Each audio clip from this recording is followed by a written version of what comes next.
They were hungry, desperately hungry. Not the kind of hunger that makes you check the pantry 3 times and sigh when there is nothing sweet.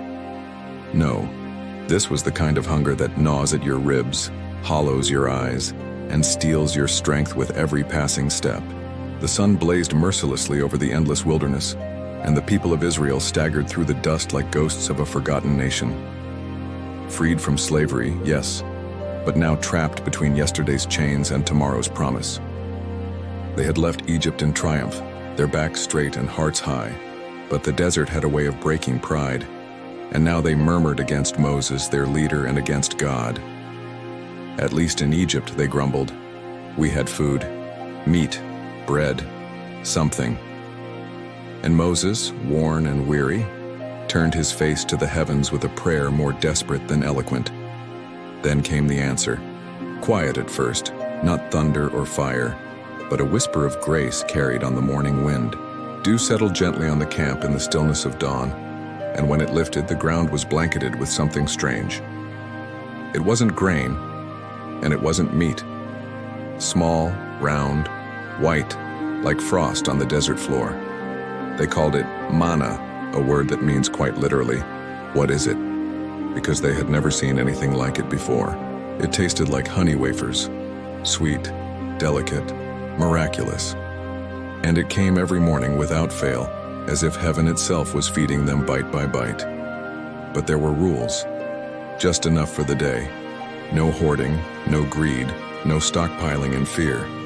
Some tried anyway, stuffing extra into their baskets, but by morning it was rotten and full of worms. Manna was a test of trust, a divine rhythm that required them to rely on God daily. Not weekly, not monthly, daily. Just like breath, just like life. On the 6th day, they were told to gather double, for on the 7th, the Sabbath, none would fall. And just as God had said, it was so. The manna didn't come late, it didn't run out. It didn't vanish in famine. It came, faithfully, silently, miraculously, every single morning for 40 years. 40 years. That's not a moment of kindness. That's a lifestyle of mercy. It became the sound of morning, the soft rustle of people collecting it, the songs of families sharing it, the quiet confidence that no matter how barren the desert, God would provide. But manna wasn't just food. It was a sermon wrapped in sweetness. It taught them that freedom isn't just about escaping chains. It's about learning to live in trust. It taught them that God's provision often doesn't come in the form we expect. They had cried out for meat, for luxury, for the taste of Egypt, but what they received was enough, just enough, to keep them going.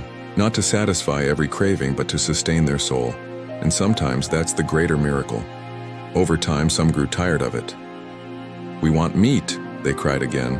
We want something more. As if the daily appearance of food from the sky had become too ordinary to be holy. They forgot the slavery, forgot the plagues, forgot the Red Sea parting like curtains before their feet. They forgot that the manna wasn't just about calories, it was about covenant.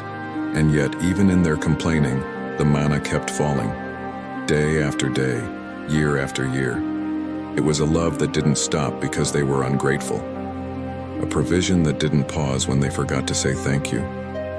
Because God wasn't just feeding their bodies, He was trying to reshape their hearts. Generations were raised on that bread. Children learned to gather it with tiny hands and wide eyes.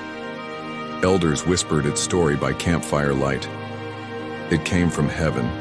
It came when we thought we'd die out here. It came when we didn't deserve it. It came because He loved us.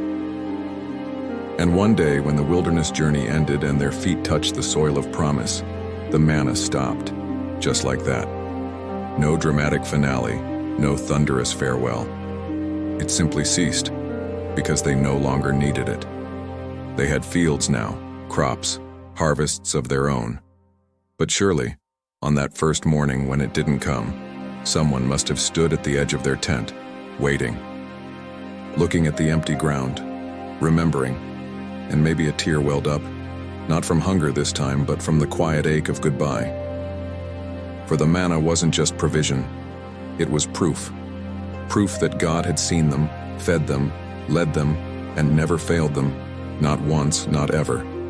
And centuries later, when Jesus stood before a crowd and declared, "I am the bread of life," the echo was unmistakable. He was saying, "Remember the manna? That daily miracle that kept your ancestors alive? That was me. I was the one who fed you. And now, I'm here again, not just to satisfy hunger, but to give eternal life." The same God who rained bread from the sky walked the earth in sandals and healed the sick. The same hands that shaped manna in the wilderness would soon be pierced on a cross. And just as the manna came with the dawn, the resurrection came with the morning light. Another miracle, another proof that God provides in the wilderness and beyond. So when life feels dry, when you're wandering through your own desert seasons, remember the manna. Remember the quiet, faithful way God shows up, not always with feasts, but always with enough. Just enough to take the next step. Just enough to believe again, just enough to remind you that He hasn't left. He still provides, He still speaks. And sometimes, the greatest miracle isn't what falls from the sky. It is the God who walks with us on the ground.